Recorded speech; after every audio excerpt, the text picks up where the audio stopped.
Welcome to 360 Tamil. இன்னைக்கு இந்த வீடியோல சிஐடில ஒரு பர்டிகுலர் எபிசோட பத்தி தான் பார்க்க போறோம். கண்டிப்பா இந்த வீடியோ உங்க எல்லாருக்குமே பிடிக்கும் நம்புறேன். இந்த கதையே ரொம்ப வித்தியாசமா இருக்கும். ஒரு நபர் தூக்கத்துல காயப்பட்டிருக்காரு. என்ன ஏதுன்னு ஒய்ஃபுக்கு புரிய மாட்டேங்குது.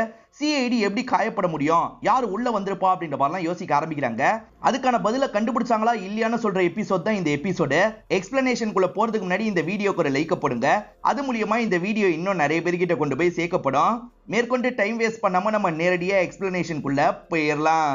ஸ்டார்டிங்கே ஒரு ஹஸ்பண்டோ ஒய்ஃபும் தூங்கிட்டு இருக்கிறத நமக்கு காட்டுறாங்க. இப்ப அலாரம் அடிச்சோன்னா ஒய்ஃப் கண் முழிச்சிடுறாங்க. ஒய்ஃபோட பேரு உஷா அப்படின்றது, ஹஸ்பண்டோட பேரு ரமேஷ் அப்படின்றது. ரமேஷ் எந்திரிங்க அப்படின்ற மாதிரி எழுப்புறாங்க. அவர் எந்திரிக்காம இருக்காரு. ரமேஷ் வேலைக்கு டைம் ஆயிடுச்சு, சீக்கிரமா எந்திரிங்க அப்படின்ற மாதிரி எழுப்புறாங்க. அப்பயே அவர் எந்திரிக்க மாட்டாரு. என்ன இவர் எந்திரிக்கவே மாட்டாரு அப்படின்ற மாதிரி பக்கத்துல வந்து எழுப்புறதுக்கு ட்ரை பண்றாங்க. அப்பயுமே இவர் எந்திரிக்க மாட்டாரு. ஏதாவது ஆயிடுச்சா அப்படின்ற மாதிரி இவங்க பெட்ஷீட்லாம் எடுக்கிறாங்க. பார்த்தா ஒரு உடம்பு முழுக்க ரத்தமா இருக்கு. இதை பாக்குற இவங்களுக்கு ஷாக்கிங்கா இருக்கு. பயத்துல கத்த ஆரம்பிச்சிடுறாங்க. அப்பதான் ரமேஷோட தம்பியும் தம்பி ஒய்ஃபும் இந்த இடத்துக்கு வந்துடுறாங்க. என்னாச்சு ஏதாச்சு அப்படின்ற மாதிரிலாம் உஷா கிட்ட கேட்டுட்டு இருக்காங்க. உஷா உடம்புல இருக்க ரத்தத்தை காட்டுறாங்க. ஒருவேளை இறந்து போயிட்டாரா அப்படின்ற மாதிரிலாம் இவங்க யோசிச்சுட்டு இருக்காங்க.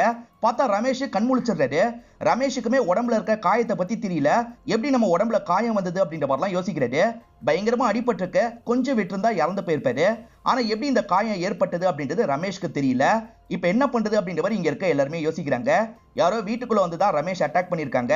அது எப்படி நமக்கு தெரியாம இருந்தது அப்படின்ற மாதிரிலாம் யோசிச்சுட்டு இருக்காங்க. சரி சிஐடி கிட்ட போயிடலாம் அப்படின்ற மாதிரி சிஐடிக்கு கால் பண்றாங்க. ரமேஷோட கழுத்துல கையில எல்லாம் நிறைய அடிபட்டிருக்கும். இப்ப அதுக்கு ட்ரீட்மெண்ட்லாம் முடிச்சிருக்காங்க போல. இப்ப சிஐடியும் என்னாச்சு அப்படின்ற மாதிரி கேக்குறாங்க. இவங்க நடந்த விஷயத்த சொல்றாங்க. இதை கேட்கிற சிஐடிக்கே ரொம்ப ஆச்சரியமா இருக்கு. அது எப்படி இப்படி காயம் ஏற்படும், உங்களுக்கு வலி தெரியலையா அப்படின்ற மாதிரி கேக்குறாங்க. பெருசா வலி தெரியல, முடிச்சதுக்கு அப்புறம் தான் தெரிஞ்சது அப்படின்ற மாதிரி ரமேஷ் சொல்றாரு. உங்களுக்கு எதிரிங்கன்னு யாராவது இருக்காங்களா அப்படின்ற மாதிரி கேக்குறாங்க. அப்படிலாம் யாருமே இல்லன்ற மாதிரி ரமேஷ் சொல்றாரு. யாராவது வந்த மாதிரி இருந்ததா அப்படின்ற மாதிரி உஷா கிட்ட கேக்குறாங்க. உஷா இல்லன்னு சொல்றாங்க. தம்பியும் தம்பி ஒய்ஃபும் இங்க தானே இருக்காங்க, உங்களுக்கு ஏதாவது சத்தம் கேட்டதா அப்படின்ற மாதிரி கேக்குறாங்க. அவங்களும் இதே வீட்டுல தான் இருக்காங்க, ஆனா எங்களுக்கு சத்தம் கேட்கல அப்படின்ற மாதிரிலாம் சொல்லிட்டு இருக்காங்க. எப்படி ஏற்பட்டிருக்கும் அப்படின்ற மாதிரிலாம் இவங்களுமே பயங்கரமா ஆச்சரியப்படுறாங்க. ரமேஷ் யாரோ கொல்றதுக்கு ட்ரை பண்ணிருக்காங்க, ஆனா மொத வாட்டி மிஸ் ஆயிருக்கு. திரும்பி கொல்றதுக்கு கூட ட்ரை பண்ணலாம் அப்படின்ற மாதிரி சிஐடி ஆட்கள்லாம் யோசிக்கிறாங்க. திரும்பி யாராவது வர வாய்ப்பு இருக்கு. இன்னைக்கு நைட்டு நாங்க பாதுகாப்புக்காக இந்த இடத்துல இருக்கோம், ரமேஷை காப்பாத்திடுறோம், அந்த குற்றவாளியை பிடிக்கிறோம் அப்படின்ற மாதிரி சொல்றாங்க. அதுக்காக என்னோட ஹஸ்பண்ட் உயிரை பணைய வைக்க சொல்றீங்களா அப்படின்ற மாதிரி உஷா கேக்குறாங்க. மேடம் நீங்க அப்படிலாம் நினைக்காதீங்க, எங்களை மீறி யாரும் இங்க வந்துட முடியாது. குற்றவாளியை மட்டும் நம்ம கண்டுபிடிக்கலனா என்னைக்கா இருந்தாலும் உங்க ஹஸ்பண்டுக்கு பிரச்சனை தான் அப்படின்ற மாதிரி சொல்றாங்க. அதனால இந்த ஒய்ஃப் உஷாவும் சரின்ற மாதிரிலாம் ஏத்துக்கிறாங்க. ரமேஷ் மட்டும் தனி ரூம்ல இருக்கட்டும் அப்படின்ற மாதிரி இவங்க சொல்றாங்க. அதுக்கும் இவங்க சரின்ற மாதிரிலாம் ஏத்துக்கிறாங்க. மொத்தம் 2 ஆபீசர் தான் பாதுகாப்பு தரதுக்காக இருக்காங்க. ஒருத்தர் வீட்டுல ரமேஷ் ரூமுக்கு பக்கத்துல இருக்காரு. இப்பதான் ரமேஷை செக் பண்ணிட்டு வந்தேன், ஓகேவா தான் இருக்காரு அப்படின்ற மாதிரிலாம் கீழே இருக்கவர்கிட்ட சொல்லிட்டு இருக்காரு. 2 பேருமே போன் மூலியமா கனெக்டட்ல இருக்காங்க. இவர் பேசிட்டு இருக்கும் போதுதான் உஷா இருக்காங்கல்ல, ஹஸ்பண்ட் ரூமுக்கு போக பாக்குறாங்க. மேடம் இங்க எங்க போறீங்கன்ற மாதிரி இவர் கேக்குறாரு. என் ஹஸ்பண்ட் எந்த நிலைமையில இருக்காருன்னு தெரியல, அவருக்கு ஆறுதல் சொல்றதுக்காக போக போறேன்ற மாதிரி சொல்றாங்க. ஒன்னும் பிரச்சனை இல்ல மேடம், இப்பதான் நான் பாத்துட்டு வரேன், தூங்கிட்டு தான் இருக்காரு, நீங்க போக வேணாம் அப்படின்ற மாதிரிலாம் சொல்லிட்டாரு. ஆனா இவங்க போனோன்ற மாதிரி திரும்ப திரும்ப கேட்டுட்டு இருக்காங்க. இதெல்லாம் வெளியே இருக்க ஆபீசரும் கேட்கிறாருல, மேடத்தை அனுப்பி விடு அப்படின்ற மாதிரி சொல்லிட்டாரு. சரி மேடம் போயிட்டு சீக்கிரமா வாங்கன்ற மாதிரி இவர் சொல்றாரு. இவங்களும் ஏத்துக்கிட்டு கதவை திறந்து உள்ள போறாங்க. அப்படி உள்ள போனவங்க உடனே கத்துறாங்க. இதனால 2 ஆபீசர்ஸும் வேகமா இந்த இடத்துக்கு வந்துடுறாங்க. வந்து பார்த்தா அந்த இடத்துல அவர் இறந்து போயிருக்காரு. திரும்பி அதே மாதிரி யாரோ உள்ள வந்து அட்டாக் பண்ணிருக்காங்க போல, அதனால தான் இந்த இடத்துல இறந்து போயிருக்காரு. இத பாக்குற இந்த 2 ஆபீசர்ஸும் ஆச்சரியப்படுறாங்க. யாராவது உள்ள போனதை பார்க்காம விட்டியான்ற மாதிரி இந்த சீனியர் கேட்டுட்டு இருக்காரு. இல்ல இல்ல யாருமே உள்ள போல அப்படின்ற மாதிரிலாம் அந்த ஜூனியர் சொல்றாரு. அப்புறம் எப்படி இந்த கொலை நடந்தது அப்படின்ற மாதிரிலாம் இவங்க யோசிச்சுட்டு இருக்காங்க. அதே மாதிரி இந்த ஃபேமிலியை சேர்ந்தவங்க இவங்க 2 பேர் மேல கோவப்பட்டு இருக்காங்க. உங்களால தான் இவர் இறந்து போயிட்டாரு அப்படின்ற மாதிரிலாம் சொல்லிட்டு இருக்காங்க. இங்க இருக்க 2 பேர்ல ஒருத்தர் சீனியரா இருப்பார்ல, அவர் என்ன சொல்றாருன்னா இந்த ரூமை நல்லா தேடி பார்க்கலாம் அப்படின்ற மாதிரி சொல்றாரு. சரின்ற மாதிரி 2 பேருமே சேர்ந்த மாதிரி இந்த ரூம் முழுக்க தேடி பார்த்துட்டு இருக்காங்க.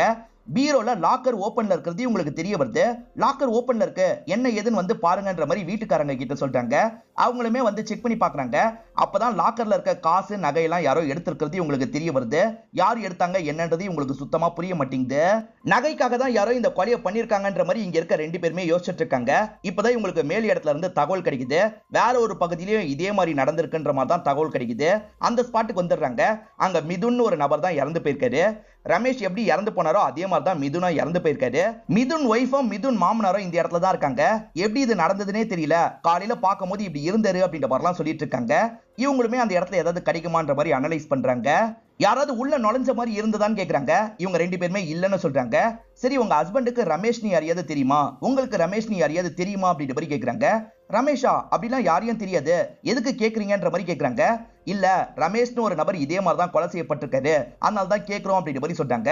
சரி நீங்க பீரோவை செக் பண்ணி பாத்தீங்களா, ஏதாவது மிஸ் ஆகுதா அப்படின்ற மாதிரி கேக்குறாரு. இன்னும் செக் பண்ணி பார்க்கலன்ற மாதிரி சொல்றாங்க. அப்போ உடனே செக் பண்ணி பாருங்கன்ற மாதிரி சொல்றாரு. இவங்களுமே வேகமா செக் பண்றதுக்காக பீரோ கிட்ட போறாங்க. அப்படி செக் பண்ணி பார்க்கும்போது தான் நகெல்லாம் மிஸ் ஆகுது இவங்களுக்கு தெரிய வருது. ஆமா நகெல்லாம் மிஸ் ஆகுது அப்படின்ற மாதிரி சொல்றாங்க. ரமேஷ் வீட்ல என்ன நடந்ததோ அதே தான் இங்கேயும் நடந்திருக்கு அப்படின்றத இவங்க புரிஞ்சுக்கிறாங்க. ஆனா கொலை பண்ணவன் எப்படி உள்ள வரான், எப்படி நகையெல்லாம் தூக்குறான் அப்படின்றது இவங்களுக்கு சுத்தமா புரிய மாட்டேங்குது. இந்த கேஸ் சம்பந்தமா எல்லாருமே ஒவ்வொரு பக்கம் விசாரிச்சுட்டு இருக்காங்க. தயா இருக்காரு பாத்தீங்களா, ஒரு ஆபீசர் சோகமா இருக்கிறத பாக்குறாரு. என்னாச்சு அப்படின்ற மாதிரிலாம் கேட்டுட்டு இருக்காரு. இவர் பாதுகாப்பு தரும் போது தானே ரமேஷ் இறந்து போனாரு, அதனால இவருக்கு உறுத்தலா இருக்கு, அதை நினைச்சுதான் ஃபீல் பண்ணிட்டு இருக்கேன் அப்படின்ற மாதிரிலாம் சொல்றாரு. அப்ப ஏசிபி இந்த இடத்துக்கு வந்துடுறாரு. நிச்சயமா நம்ம ஃபீல் பண்ணோம், ஏன்னா நம்மளால ஒரு உயிர் போயிருக்கு அப்படின்ற மாதிரிலாம் சொல்றாரு. வேற ஏதாவது கண்டுபிடிச்சிங்களா, கண்டுபிடிச்சதை பத்தி சொல்லுங்கன்னு கேக்குறாரு. கொல்லப்பட்ட ரமேஷ்க்கும் மிதுனுக்கும் ஏதாவது காமனா இருக்கான்றதை செக் பண்ணிருப்பாங்க. அப்படி செக் பண்ணா பெருசா எந்த ஒரு கனெக்ஷனும் இல்ல. ஆனா ஒரே நாள், அதாவது சாவறதுக்கு 2 நாள் முன்னாடி ரெண்டு பேருமே ஒரே ஹோட்டலுக்கு போயிருப்பாங்க. ஏன் எதுக்குன்றது தெரியல அப்படின்ற மாதிரிலாம் ஒருத்தர் சொல்லிட்டு இருக்காரு. காமன் பாயிண்ட் கிடைச்சிருச்சு, ரெண்டு பேருமே எதுக்காக அந்த ஹோட்டலுக்கு போனாங்க, ஹோட்டல்ல யாரை பார்த்தாங்கன்னு நம்ம தெரிஞ்சுக்கணும், அப்படி தெரிஞ்சுக்கிட்டா இவங்க ரெண்டு பேருமே கொலை செய்யப்பட்டதுக்கான காரணம் தெரிஞ்சிடும் அப்படின்ற மாதிரி ஏசிபி சொல்றாரு. சரி சார் விசாரிக்க போறோன்ற மாதிரி ஏத்துக்கிறாங்க. இப்ப விசாரிக்கிறதுக்காக ஹோட்டலுக்கு வந்துடுறாங்க. இவங்க ரெண்டு பேரை தெரியுமான்ற மாதிரி ஹோட்டல் மேனேஜர் கிட்ட கேக்குறாங்க. தெரியும், இவங்க ஒரு லக்கி டிரால வின் பண்ணாங்க, அதனால ஃப்ரீயா ஒரு ஷோவை பாக்குறதுக்காக வந்தாங்கன்னு சொல்றாரு. இவங்க ரெண்டு பேருமே ஒன்னாதான் வந்தாங்களா அப்படின்ற மாதிரி கேக்குறாங்க. சார் ரெண்டு பேருமே ஒரே டைம்ல வந்தாங்க, பக்கத்துல தான் உட்காந்தாங்க, ஆனா ரெண்டு பேருமே பெருசா பேசின மாதிரிலாம் தெரியல, எதுக்காக இதெல்லாம் கேக்குறீங்கன்னு கேக்குறாரு. ஏன்னா ரெண்டு பேருமே கொலை செய்யப்பட்டிருக்காங்க அப்படின்ற மாதிரி இவங்க சொல்றாங்க. எது கொலை செய்யப்பட்டிருக்காங்களா அப்படின்ற மாதிரி இவர் பயங்கரமா ஷாக் ஆகுறாரு. இந்த லக்கி டிரால எத்தனை பேர் வின் பண்ணாங்கன்னு கேக்குறாங்க. ஒரு 15 பேர் வின் பண்ணிருப்பாங்க சார், அவங்களுக்கு ஒரு நாள் மட்டும் ஃப்ரீயா நாங்க ட்ரிங்க்ஸ் எல்லாம் ப்ரொவைட் பண்ணோம், அதே மாதிரி மியூசிக்கா அவங்க ஃப்ரீயா கேட்டுக்கலாம் அப்படின்ற மாதிரிலாம் சொல்றாரு. சரின்ற மாதிரி இவங்க ரெண்டு பேருமே ஏத்துக்கிறாங்க. என்னவா இருக்கும் அப்படின்ற மாதிரிலாம் இவங்க தள்ளி வந்து பேசிட்டு இருக்காங்க. ஆனா இவங்க ரெண்டு பேர் பேசிட்டு இருக்கிறது அந்த மேனேஜர் இருக்கார்ல, கொஞ்சம் ஒரு மாதிரி பயத்தோட பார்த்துட்டு இருக்காரு. இவர் ஏதாவது தப்பு பண்ணிருக்காரா என்னன்றது நமக்கு தெரியல. இப்ப சலோன்ஸ்கி கிட்ட ஏதாவது கிடைச்சதா அப்படின்ற மாதிரி கேக்குறாங்க. குற்றவாளியே கிடைச்சிட்டான் அப்படின்ற மாதிரி அவர் சொல்றாரு. ஓஹோ கிரைம் ரெக்கார்டோட மேட்ச் ஆச்சா, யார் அந்த குற்றவாளி அப்படின்ற மாதிரிலாம் இங்க இருக்க ஏசிபி கேக்குறாரு. ஒரு குற்றவாளி இல்ல 2 குற்றவாளி இருக்காங்கன்னு சொல்றாரு. இது 2 குற்றவாளியா, யார் அந்த குற்றவாளி அப்படின்ற மாதிரிலாம் ஏசிபி கேட்டுட்டு இருக்காரு. வேற யாரு, இவங்க ரெண்டு பேர் தான் அப்படின்ற மாதிரி சொல்றாரு. எது இவங்க ரெண்டு பேர் தான் கொலையாளியா அப்படின்ற மாதிரிலாம் கேட்டுட்டு இருக்காங்க. ஆமா இவங்களே கொண்டிருக்காங்க, இவங்களுக்கு தெரியாமையே அதை பண்ணிருக்காங்கன்னு சொல்றாரு. இவங்களுக்கு காயம் ஏற்பட்டிருக்கு பாத்தீங்களா, அந்த இடத்துல வேற யாரோட டிஎன்ஏவும் கிடைச்சிருக்காது, அவங்களோட டிஎன்ஏ தான் கிடைச்சிருக்கும். சோ அவங்க தான் நகத்தை வச்சு கீறி காயத்தை ஏற்படுத்தியிருக்காங்க. அவங்களே எப்படி காயத்தை ஏற்படுத்துவாங்க அப்படின்ற மாதிரிலாம் யோசிக்க ஆரம்பிக்கிறாங்க. ஹிப்னடைஸ் பண்ணி அந்த மாதிரி காயத்தை ஏற்படுத்த முடியும், ஏற்கனவே நம்ம சில கேஸ் ஹேண்டில் பண்ணிருக்கோம்ல, யாரோ ஒருத்தர் ஹிப்னடைஸ் பண்ணிருக்காங்க, யாருன்றதை கண்டுபிடிக்கணும் அப்படின்ற மாதிரி சொல்றாரு. ரெண்டு பேரோட ஒய்ஃபையும் வர சொல்லுங்க பேசணும் அப்படின்ற மாதிரி ஏசிபி சொல்றாரு. இப்ப ரெண்டு பேரோட ஒய்ஃபையும் இந்த இடத்துக்கு வந்துடுறாங்க. ஏசிபி நேரடியா இவங்க கிட்ட பேச ஆரம்பிக்கிறாரு. அதாவது உங்க வீட்டுல வேற யாராவது வந்தாங்களா, ஏதாவது சவுண்ட் கேட்டுச்சா, ஏதாவது மியூசிக் மாதிரி கேட்டுச்சா அப்படின்ற மாதிரி கேக்குறாங்க. அப்படிலாம் எதுவுமே இல்லைன்ற மாதிரி ரெண்டு பேருமே சொல்லிட்டு இருக்காங்க. நல்லா யோசிச்சு சொல்லுங்க, கண்டிப்பா ஏதாவது நடந்திருக்கும் அப்படின்ற மாதிரிலாம் ஏசிபி சொல்றாரு. இப்ப உஷாக்கு ஒண்ணு தோணுது, நாய் மட்டும் திரும்ப குலைச்சுக்கிட்டே இருந்தது அப்படின்ற மாதிரி சொல்றாங்க. இதை கேட்டுட்டு இருக்க பக்கத்துல இருக்க மிதுன் ஒய்ஃப் இருக்காங்கல்ல, ஆமா சார் நைட்டு நேரம் நாய் திரும்ப குலைச்ச மாதிரி எனக்கும் கேட்டுச்சு அப்படின்ற மாதிரி சொல்றாங்க. பாதுகாப்புக்காக ரெண்டு பேர் போனாங்கல்ல, அந்த நாள் நைட்டும் நாய் குலைச்ச சவுண்ட் கேட்டிருக்கோம். அவங்களுமே ஏசிபி கிட்ட இந்த விஷயத்த சொல்லிட்டு இருக்காங்க. குலைச்சது உண்மையிலேயே நாயா அப்படி இல்லைன்னா ரெக்கார்டட் வாய்ஸா அப்படின்ற மாதிரிலாம் ஏசிபி யோசிக்கிறாரு. இவரோட 2 ஆட்களே அந்த சவுண்டை கேட்டிருக்காங்கல்ல, நீங்க சொல்லுங்க அது ரெக்கார்டட் வாய்ஸா இல்ல உண்மையான நாயான்ற மாதிரி கேட்கிறாரு. சார் கண்டிப்பா உண்மையான நாயா தான் இருக்கணும், அந்த மாதிரி தான் சவுண்ட் கேட்டது அப்படின்ற மாதிரி சொல்றாங்க. நாய் குலைக்கிறது மூலியமா இவங்களை ட்ரிகர் பண்றதுக்கு யாரோ வேலை பார்த்திருக்காங்க. என்ன நாய் குலைச்சதுன்றதை நம்ம தெரிஞ்சுக்கணும், அந்த பகுதியில போய் நாய் சம்பந்தப்பட்ட ஏதாவது கிடைக்குதா பாருங்கன்னு சொல்லிட்டு இப்ப டீமை சேர்ந்தவங்க எல்லாம் பக்கத்துல வந்துடுறாங்க. பில்டிங்க சுத்தி இருக்கிற இடத்துல தேடி பார்த்துட்டு இருக்காங்க. டாகோட ஃபுட் பிரிண்ட் ஒரு இடத்துல கிடைக்குது, அதை எடுத்துக்கலாம்னு நினைக்கிறாங்க. இது மூலியமாவே என்ன டைப்பான டாக்ன்றதை கண்டுபிடிச்சிடலாம். அதே மாதிரி அந்த டைப் டாக்லயே ஒவ்வொரு டாகோட ஃபுட் பிரிண்ட்டும் லைட்டா மாறும்ல, இது என்ன மாதிரியான டாக்னு தெரிஞ்சுக்கிறதுக்கு ஃபுட் பிரிண்ட் அக்யூரேட்டா எடுங்கன்ற மாதிரி அபிஷேக் சொல்றாரு. அதே மாதிரி அந்த டாகோட முடியெல்லாம் நிறைய உதிர்ந்து இருக்கு, அதை எடுத்துக்கலாம் அப்படின்ற மாதிரி இவங்க அதையும் கலெக்ட் பண்ணிடுறாங்க. இப்ப செக் பண்றதுக்காக சலோன்ஸ்கி கிட்ட தந்துடுறாங்க. அவருமே செக் பண்ணி அதை பத்தி சொல்ல ஆரம்பிக்கிறாரு. போலீஸ்லாம் ஒரு டாகுக்கு ட்ரைனிங் கொடுப்பாங்க பாத்தீங்களா, அந்த மாதிரி டாகா தான் இருக்கும். அதே மாதிரி அந்த டாகுக்கு ஒரு பிரச்சனை இருக்கு, ஒரு ப்ராப்ளம் வந்தா முடியெல்லாம் ஊதுறோம், அந்த மாதிரி ஒரு ப்ராப்ளம் தான் அந்த டாகுக்கு வந்திருக்கு அப்படின்ற மாதிரிலாம் இவர் சொல்லிட்டாரு. இப்போ என்ன டாக்னு உங்களுக்கு தெரிஞ்சிருச்சு, அதே மாதிரி அந்த டாகுக்கு இருக்கிற பிரச்சனையை பத்தி உங்களுக்கு தெரிஞ்சிருச்சு, இந்த ஆங்கிள் விசாரணை பண்ணுங்க அப்படின்ற மாதிரி ஏசிபி சொல்லிட்டாரு. அதாவது இந்த டைப் டாகுக்கு இந்த பிரச்சனைக்காக ட்ரீட்மெண்ட் கொடுத்திருப்பாங்கல்ல, எத்தனை பேர் ட்ரீட்மெண்ட்டுக்காக வந்திருக்காங்க, அவங்க லிஸ்ட் எல்லாம் கலெக்ட் பண்ணுங்க அப்படின்ற மாதிரி சொல்லிட்டாரு. ஆட்கள் சரின்ற மாதிரிலாம் ஏத்துக்கிறாங்க. அந்த லிஸ்ட் எல்லாம் கலெக்ட் பண்றதுக்காக ஒரு வந்துடுறாங்க. கடைசி 20 நாள்ல மட்டும் 8 பேரோட பேர் வருது. அந்த 8 பேருமே இந்த டாக் வச்சிருப்பாங்க. அந்த டாகுக்கு இந்த பிரச்சனை ஏற்பட்டிருக்கும். அதுக்கான சொல்யூஷன்லாம் டாக்டர் சொல்லியிருப்பாரு. அது மூலமா அந்த 8 பேர் மேலே உங்களுக்கு சந்தேகம் வருது. இவங்களெல்லாம் செக் பண்ணணும்னு யோசிக்கிறாங்க. 2 ஆபீசர்ஸ் டாகுக்கு ட்ரைனிங் கொடுப்பாங்கல்ல, அந்த பகுதிக்கு வந்துட்டு இருக்காங்க. அப்படி வந்துட்டு இருக்கும் போது தான் இவங்க கிட்ட இருந்து போன் கால் வருது. மொத்தம் 8 பேரோட பேர் கிடைச்சிருக்கு, இதுதான் டீடைல்ஸ் அப்படின்ற மாதிரி டீடைல்ஸ்லாம் அனுப்பி வச்சிடுறாங்க. இப்ப வந்தவங்க இங்க இருக்க சார் கிட்ட விசாரிக்க ஆரம்பிக்கிறாங்க. இவர் ட்ரைனிங் கொடுக்குற ஹெட்டா இருப்பாரு. இவருக்கு கீழே நிறைய பேர் வேலைலாம் பார்த்துட்டு இருக்காங்க. உங்ககிட்ட யாரெல்லாம் வேலை பார்த்துட்டு இருக்கா, நீங்க எந்தெந்த டாகுக்கெல்லாம் ட்ரைனிங் கொடுத்தீங்க அப்படின்ற மாதிரிலாம் விசாரிச்சுட்டு இருக்காங்க. மோஸ்ட்லி இங்க ட்ரைனிங் கொடுக்குறாங்க பாத்தீங்களா, அவங்க எல்லாருமே கரெக்டா அந்த டாக் தான் வச்சிருப்பாங்க. இப்ப இவங்க அனுப்பின லிஸ்டையும் இங்க ட்ரைனிங் கொடுக்குறவங்க லிஸ்டையும் கம்பேர் பண்றாங்க. அதுல 4 பேருக்கு டேலி ஆகுது. சோ இவங்க 4 பேரோட டாகுக்கும் அந்த ப்ராப்ளம் இருக்குன்றத புரிஞ்சுக்கிறாங்க. இந்த 4 பேரை நம்ம விசாரிக்கணும், ஏன்னா அவங்க தான் ட்ரைனிங்கும் கொடுக்க தெரிஞ்சவங்க. ட்ரைனிங் கொடுக்க தெரிஞ்சவங்க தான் இந்த விஷயத்தை பண்ணிருக்க முடியும் அப்படின்ற மாதிரிலாம் யோசிக்கிறாங்க. இப்ப 4 பேரை இவங்க விசாரிச்சாகணும். இப்ப ஆளுக்கு ஒவ்வொருத்தரை பாக்குறதுக்காக வந்துடுறாங்க. அந்த டாகோட ஃபுட் பிரிண்ட் கிடைச்சாலே போதும், அந்த டாக் தான் அந்த இடத்துக்கு வந்திருக்கா இல்ல வேற டாக் வந்திருக்கான்றதை இவங்க கண்டுபிடிச்சிடலாம். அதனால 3 பேர் ஒவ்வொரு ஸ்பாட்டுக்கு வந்துடுறாங்க. வந்தவங்க என்ன பண்றாங்கன்னா அந்த டாகோட ஃபுட் பிரிண்ட் எடுத்துடுறாங்க. ஆனா 3 டாகோட ஃபுட் பிரிண்ட்டும் மேட்சே ஆக மாட்டேங்குது. 4ஆவது ஒருத்தர் ஒரு இடத்துக்கு போக போறாரு. அந்த இடத்துக்கு இவங்க 3 பேருமே வந்துடுறாங்க. என்ன பார்த்துட்டியான்னு கேக்குறாங்க. இதுக்கப்புறம் தான் பார்க்கணும்னு சொல்றாரு. சரி நாங்களும் வரோன்ற மாதிரி இவங்க சொல்றாங்க. இப்ப இவங்க 4 பேருமே காலிங் பெல் அடிக்கிறாங்க. ஒரு லேடி தான் கதவை திறக்கிறாங்க. இவங்க இப்ப பார்க்க வந்திருக்க நபரோட பேரு கிஷோர் அப்படின்றது. கிஷோர் ஒய்ஃப்க்கு இவங்க யாருன்னே தெரியல. நீங்களாம் யாருன்ற மாதிரி கேக்குறாங்க. நாங்க 4 பேருமே கிஷோரோட ஃப்ரெண்ட்ஸ் தான், காலேஜ்ல ஒன்னா படிச்சோம் அப்படின்ற மாதிரிலாம் சொல்றாங்க.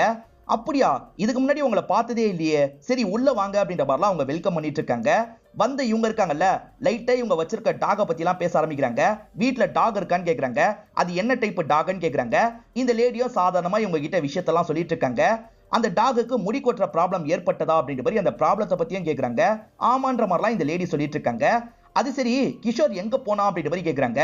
கிஷோர் அடிக்கடி டாக் எடுத்துட்டு எங்கேயாவது போயிடுவாரு. முன்னெல்லாம் காலையில் தான் வாக்கிங்க்கு கூட்டு போவாரு, இப்பெல்லாம் அதிகம் நைட்டு தான் வாக்கிங்க்கு கூட்டு போறாரு. எப்ப போறாரு எப்ப வராருன்னே தெரிய மாட்டேங்குது அப்படின்ற மாதிரி சொல்லிட்டாங்க. வந்திருக்கவங்களும் டாக பத்தியே கேட்டுட்டு இருக்காங்கல்ல, என்ன நீங்க டாக பத்தி அதிகமா கேக்குறீங்க அப்படின்ற மாதிரி இவங்க கேக்குறாங்க. அதெல்லாம் ஒண்ணே இல்ல, நாங்களும் டாக் வச்சிருக்கோம் அதனால தான் அப்படின்ற மாதிரி சமாளிக்கிறாங்க. கிஷோர் நம்பர் மட்டும் மிஸ் ஆயிருச்சு, தர முடியுமான்னு கேட்டு வாங்கிக்கிறாங்க. இந்த லேடியும் சாதாரணமா நம்பர்லாம் தந்துடுறாங்க. இவங்க அந்த லேடி கிட்ட நார்மலா பேசிட்டு வெளியே வந்துடுறாங்க. கண்டிப்பா கிஷோர் தான் இதை பண்ணிட்டு இருக்கான், நம்பர் மூலியமா அவன் எங்க இருக்கான்றதை சீக்கிரமா ட்ரேஸ் பண்ணுங்க, அந்த இடத்துக்கு போய் அவனை அமுக்கணும் அப்படின்ற மாதிரி சொல்றாரு. ஏன்னா இப்ப கூட யாரையாவது கொல்ல ட்ரை பண்ண வாய்ப்பு இருக்குன்னு நினைக்கிறாங்க. டெக்னிக்கல் டீம் இருக்காங்கல்ல, நம்பர் மூலியமா ட்ரேஸ் பண்ணிடுறாங்க போல. இவங்க 4 பேருமே வேகமா அந்த பகுதியை நோக்கி வந்துட்டு இருக்காங்க. அந்த இடத்துல ஒரு வேன் இருக்கு. வேன்ல ஒரு நபர் டாக் எல்லாம் ஏத்திட்டு இருக்காரு. கரெக்டா இந்த இடத்துக்கு இவங்க வந்து கிஷோர்னு கூப்பிடுறாங்க. அவருமே சட்டுன்னு திரும்பி பாக்குறாரு. இவன் தான் கிஷோர்ன்றதை புரிஞ்சுக்கிறாங்க. கொலை பண்ணிட்டு கிளம்ப பாக்குறியா கண்ணான்னு கேக்குறாரு. இது கொலையான்ற மாதிரி அவன் நடிச்சிட்டு இருக்கான். ரொம்ப நடிக்காதரா, எந்த வீட்டுக்கு போனன்ற மாதிரிலாம் கேட்டுட்டு இருக்காங்க. இவனை வீட்டை கையை காமிச்சிடறான். அந்த வீட்டுல ஏதாவது பிரச்சனை வந்திருக்குமான்னு பாக்குறதுக்காக வராங்க. இவங்க போகும்போது அந்த வீட்டுல யாரோ கத்துற மாதிரிலாம் சவுண்ட் கேக்குது. இவங்களுமே வேக வேகமா மாடி ஏறி வந்துட்டு இருக்காங்க. ஒய்ஃப் தான் கத்திட்டு இருக்காங்க. ஹஸ்பண்ட் அவரே காயப்பத்திட்டு இருக்காரு. பிரம்ம பிடிச்ச மாதிரி தான் காயப்பத்திட்டு இருக்காரு. இவங்க எல்லாருமே சேர்ந்த மாதிரி ஹஸ்பண்டை கண்ட்ரோல் பண்ணி அங்க இருந்து கூட்டு போறாங்க. நீங்க கவலைப்படாதீங்க அப்படின்ற மாதிரி ஒய்ஃப்க்கு ஆறுதல் சொல்றாங்க. இப்ப அபிஷேக் கிஷோரை போட்டு பயங்கரமா அடிக்கிறாரு. உன்னால 2 பேர் இறந்து போயிட்டாங்க, எதுக்காகடா இப்படி பண்ணன்னு கேக்குறாரு. எது இறந்து போயிட்டாங்களா, அதை பத்திலாம் எனக்கு தெரியாது சார், நாயை இந்த இடத்துல கொண்டு வந்து கொலைக்க விடணும்னு சொன்னாங்க, நான் அந்த மாதிரி தான் பண்ணேன், மத்தபடி எதுவுமே தெரியாதுன்ற மாதிரி சொல்லிட்டு இருக்கான். இப்ப இவங்க இருக்காங்கல்ல, ரமேஷ் வீட்டுக்கு தான் வந்துட்டு இருக்காங்க. அப்ப ரமேஷோட தம்பியும் தம்பி ஒய்ஃபும் கிளம்பலாம்னு நினைக்கிறாங்க. இப்ப சிஐடி வந்து நிக்கிறத பார்த்து ஷாக் ஆயிடுறாங்க. சிஐடியும் அவசரமா எங்க கிளம்பிட்டு இருக்கீங்க அப்படின்ற மாதிரிலாம் கேக்குறாங்க. இல்ல ஒரு டூர் மாதிரி போயிட்டு வரலாம்னு நினைச்சோம், அதனால தான் கிளம்ப பார்த்தோம் அப்படின்ற மாதிரிலாம் சொல்றாங்க. ரொம்ப நடிக்காதீங்க, நீங்க மாட்டிக்கிட்டீங்க அப்படின்ற மாதிரி அபிஷேக் சொல்றாரு. இப்ப இவரை போட்டு அடிக்கிறாரு. கிஷோர் சொல்லி தான் இவங்க ரெண்டு பேரும் பிடிச்சிருக்காங்க போல. இந்த தம்பியோட ஒய்ஃப் இருக்காங்கல்ல, சைக்காலஜி படிப்பு தான் படிச்சிருப்பாங்க. இவங்களுக்கு ஹிப்னடைஸ்லாம் பண்ண தெரியும். இப்ப ரெண்டு பேருமே எதுக்காக இதை பண்ணாங்க அப்படின்றதெல்லாம் சொல்ல ஆரம்பிக்கிறாங்க. இந்த தம்பியோட பிசினஸ்ல ஏகப்பட்ட லாஸ் ஏற்பட்டிருக்கும். இவர் பண கஷ்டத்துல இருந்திருப்பாரு. தப்பான வேலை ஏதாவது பண்ணலான்ற மாதிரி யோசிச்சிருப்பாங்க. இவங்களுக்கு தான் ஹிப்னடைஸ் பண்ண தெரியும்ல, அது மூலியமா ஏதாவது தப்பு பண்ணலாம் அப்படின்ற மாதிரி யோசிச்சிருப்பாங்க. லக்கி டிரால ஜெயிச்சு ஹோட்டலுக்கு வந்தாங்க பாத்தீங்களா, மிதுனும் ரமேஷும் ஒரு இடத்துல உட்காந்து இருந்திருப்பாங்க. அந்த இடத்துல இந்த லேடி வந்திருப்பாங்க. அதாவது தம்பியோட ஒய்ஃப் இருக்காங்கல்ல, வேற ஒரு கெட்டப்ல வந்திருப்பாங்க. ரமேஷ்கே கூட இவங்களோட அடையாளம் தெரியல. அடையாளத்தை பத்தி அவர் யோசிக்கிறதுக்கு முன்னாடியே இவங்க ஹிப்னடைஸ் பண்ண ஆரம்பிச்சிருவாங்க. இவரோட பாஸ்வேர்ட்ல இருந்து எல்லாத்தையும் கேட்டு தெரிஞ்சுப்பாங்க. அப்படிதான் பேங்க் லாக்கரோட பாஸ்வேர்ட்லாம் இவங்களுக்கு தெரிய வந்திருக்கும். அதே மாதிரி நாய் குலைக்கிற சவுண்ட் 3 வாட்டி திரும்ப திரும்ப கேட்டதுன்னா உங்களை நீங்களே காயப்பத்திக்கணும் அப்படின்ற மாதிரி இவங்க தான் ஹிப்னடைஸ் பண்ணிருப்பாங்க. ரமேஷ் வீட்டுல தானே இவங்க இருக்காங்க, ஈஸியா லாக்கர்ல இருக்க நகையெல்லாம் எடுத்திருப்பாங்க. மிதுன் வீட்டுல இவங்க எடுக்கிறது கஷ்டம், ஆளை வச்சுதான் எடுத்திருப்பாங்க. சிஐடி டீமுக்கு ஒண்ணு மட்டும் புரிய மாட்டேங்குது. உங்களுக்கு தேவை நகை பணம் தானே, அதை ஈஸியா எடுத்துட்டீங்கல்ல, அப்புறம் எதுக்காக கொன்னீங்க அப்படின்ற மாதிரிலாம் கேட்டுட்டு இருக்காங்க. நகை மிஸ் ஆச்சுன்னு தெரிஞ்சா அவங்க ரெண்டு பேருமே உசாராயிடுவாங்கல்ல. யாரோ ஹிப்னடைஸ் பண்ண மாதிரி இருந்தது, ஹோட்டல்ல வச்சுதான் பண்ணாங்கன்ற மாதிரிலாம் ஐடியா கொடுப்பாங்கல்ல, அது மூலியமா நாங்க மாட்டிக்க வாய்ப்பு இருக்குன்ற மாதிரி எங்களுக்கு தோணுச்சு. அதனாலதான் இவங்க கதையை முடிக்கிறதுக்காக இப்படிலாம் பண்ணோன்ற மாதிரி சொல்லிட்டு இருக்காங்க. அநியாயத்துக்கு என்னோட ஹஸ்பண்ட கொன்னுட்டீங்களே அப்படின்ற மாதிரி உஷா இந்த இடத்துல கோவப்பட்டு இருக்காங்க. இங்க இருக்க சிஐடி ஆபீசர் தான் உஷாவை கண்ட்ரோல் பண்ணிட்டு இருக்காங்க. இவங்க ரெண்டு பேருமே எப்படி பண்ணாங்கன்ற விஷயத்த சொல்லிட்டாங்கல்ல, உங்களுக்கான தண்டனை கிடைக்கும்ன்ற மாதிரி ஏசிபி சொல்றாரு. இதோட இந்த எபிசோட நமக்கு முடிச்சிடுறாங்க. இந்த எபிசோடு உங்க எல்லாருக்குமே பிடிச்சிருக்கோம் நம்புறேன். இந்த வீடியோ உங்களுக்கு பிடிச்சிருந்ததுன்னா லைக் பண்ணுங்க, கமெண்ட் பண்ணுங்க, மறக்காம 360 தமிழ் சேனலை சப்ஸ்கிரைப் பண்ணுங்க. தொடர்ச்சியா இந்த மாதிரி வீடியோக்கள் வந்துகிட்டே தான் இருக்கும்.